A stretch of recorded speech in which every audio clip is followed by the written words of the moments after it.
All right, so we're in book 1 of the Aeneid, and Virgil's going to make this famous simile to bees, comparing the Carthaginians and how they're working to a hive of bees that are collecting nectar and honey and stuff like that.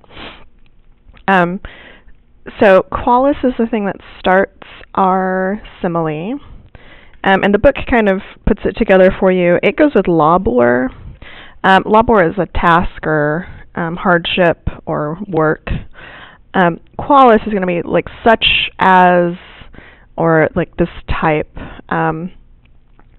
So a hard work, such as, and your verb is exercet, and labor is really the subject of exercet. And then apes, the bees, are the accusative. So even though they come next, they are exerceted by the labor. So, such as hard work, sort of busies the bees. So the hard work is keeping them occupied. And then we have some phrases that all go together. So you might want to put parentheses around them. So when you're translating, you can see that they all go together. Virgil has nicely kept everything sort of together and not spread too many things apart. Aistate noa is an ablative of time.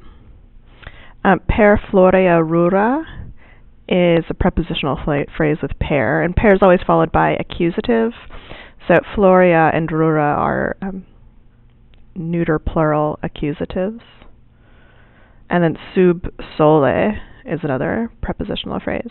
So your real sentence is labor exercet apes, and then these other things just tell you things about it. So our ablative of time, aistate noa. Aistate is summer, not to be confused with aitate, which is time. Summer has an S in it. I just think of summer starts with an S. So aistate is summer, aitate is time. So this is new summer, but that doesn't mean anything. It just means that the early summer, the beginning of summer. So you might say at the beginning of summer or during early summer. So early is going to be noa, new summer. So it busies them at the beginning of summer. Per florea rura. Rura is our noun and florea is our adjective that describes it. Rus ruris means country. We get rural from it. And so countries sounds strange. You might want to say countrysides, or the book suggests even we can say districts, just areas in the country. And they are florea. They're sort of flowery. That's where bees would be, right? So through the flowery countrysides, make sure you get that plural part in for rura. Sub sole is just under the sun, right? We get solar from sole, the sol solis. So that's a nice, we've seen a lot of sad things, right? But every once in a while Virgil will describe something beautiful for us, like the sort of niche in the bay that the Trojans found. And here we have, under the sun and the flowery countryside. We're going to have a few cum sort of temporal here. They don't have subjunctives because probably Virgil wasn't feeling it. They just don't. When gentis adultos educat fetus. Fetus is fourth declension. And so even though it looks like it might be nominative, here in fact it's not. It goes with adultos.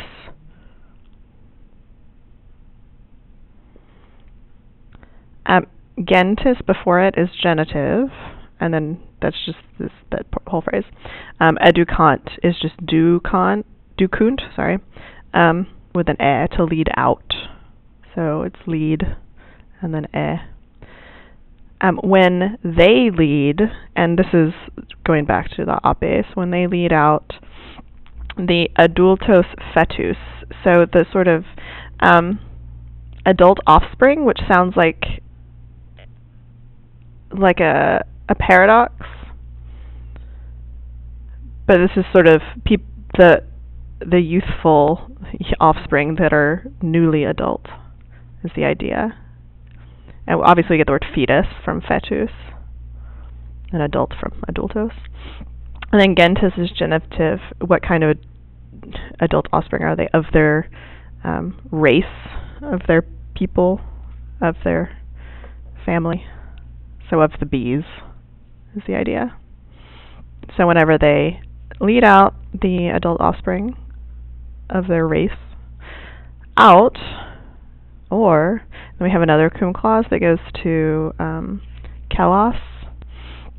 Liquentia mela stipant et dulci distendunt nectare Kelos.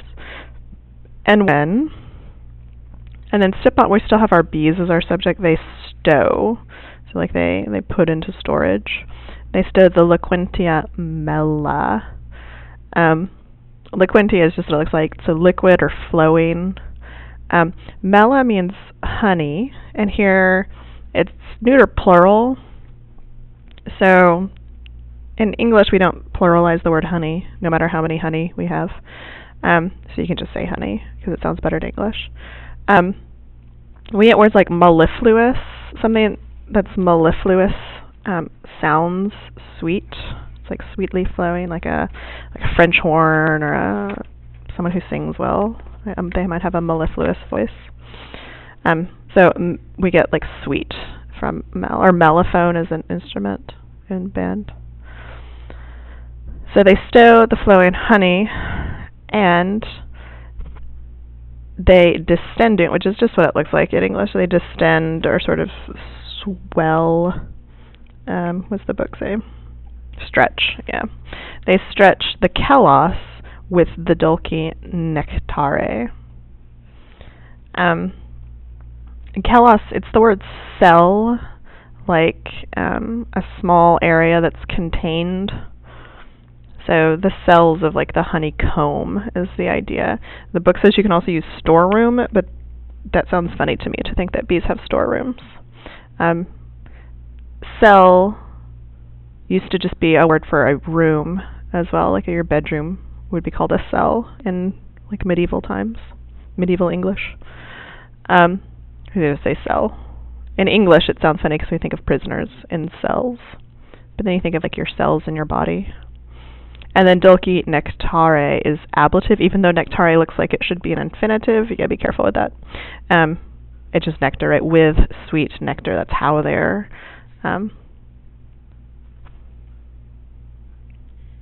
swelling or distending the cells. Okay, out or, so we keep going. Let's see. Or onera accipiunt venienum. Onera is neuter plural, and here it's accusative, if you want to mark that down. Accipiunt is still the bees, they accept as our subject. And venienum is genitive plural. It's that that looks like it should be accusative, but is in fact genitive plural of the, it's just from venio venire, to come. So of the coming, it means the incoming bees. So they accept the onera. Onera means loads or burdens. We get the word onus in English. If I put an onus on you, I put the burden on you. Or the word onerous, an onerous task is a burdensome task. So they accept the burdens of the incoming bees is the understood incoming bees.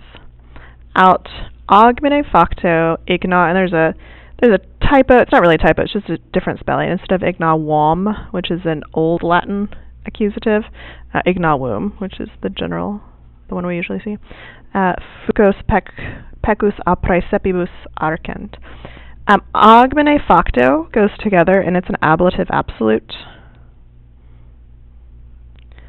And an augment is really something that you use to describe things that are military. So this is sort of bringing in this idea of military overtones, that the bees are like an army. Right, an augment is a column of soldiers.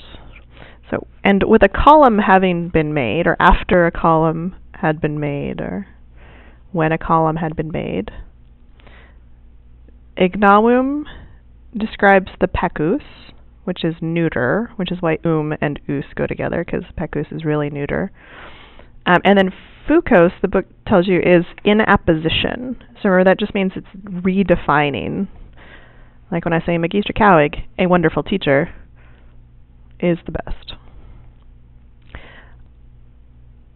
A praecepibus is just an ablative prepositional phrase.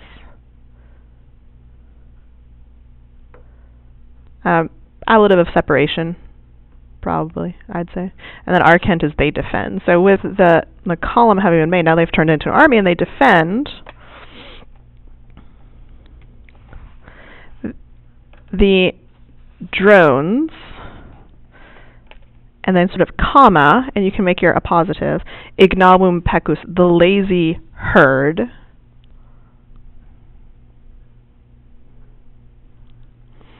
From the hive. Hives, because praesepibus is plural.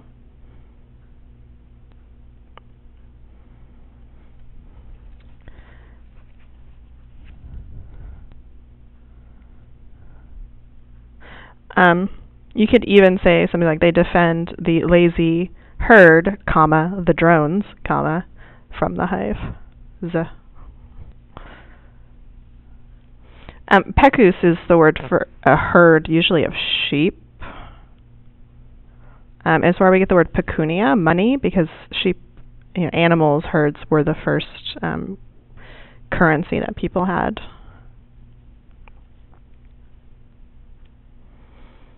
All right. Ferunt opus redolent quae thymo fragrantia mela. Opus is your nominative, and ferunt, it's almost an English word, fervent, right? So the work glows, so they're working so wonderfully that it's glowing. And this is, obviously metaphor, and they're not actually glowing. Opus is the plural of opera. An opera is a collection of works, and an opus is one work. So labor and opus are synonyms. So we talked about a labor at the very beginning, and here we're calling it an opus. Opus is neuter, so it's opera is the plural. All right, it glows, and your fragrantia mela is your subject of this next part. Earlier we saw liquentia mela, flowing honey, so here we have fragrantia mela, fragrant, sweet smelling. Yeah, that's exactly what the book says. Good. It, and remember, that's plural, even though in English honeys sounds funny. That's why redolent is an NT. So they smell. They are fragrant. So the fragrant honey is fragrant, basically. It's a little bit of overstatement here. Or it smells of, you could say, it smells. And then we have an ablative to describe how it smells. You don't smell of something in Latin, you smell with something. So thymo is obviously thyme, the herb. So they're collecting all this honey and it smells delicious. Okay, so that's the simile about the bees, which is a famous little simile in Book 1 about the Carthaginians. Now we're going to go back to Aeneas, and he's going to oh, Fortunati, he wishes that he were there, or that he were Carthaginian. He had walls that rose so high. Quorum is genitive, so you're going to say whose, because the aurum is the genitive plural. So whose walls rise. And then he will go into the city. Mirabile dictu is a famous little quote. Mirabile dictu, marvelous to say. This is, dictu is a supine, and we've seen a couple of supines. All right, so there you go with their bees.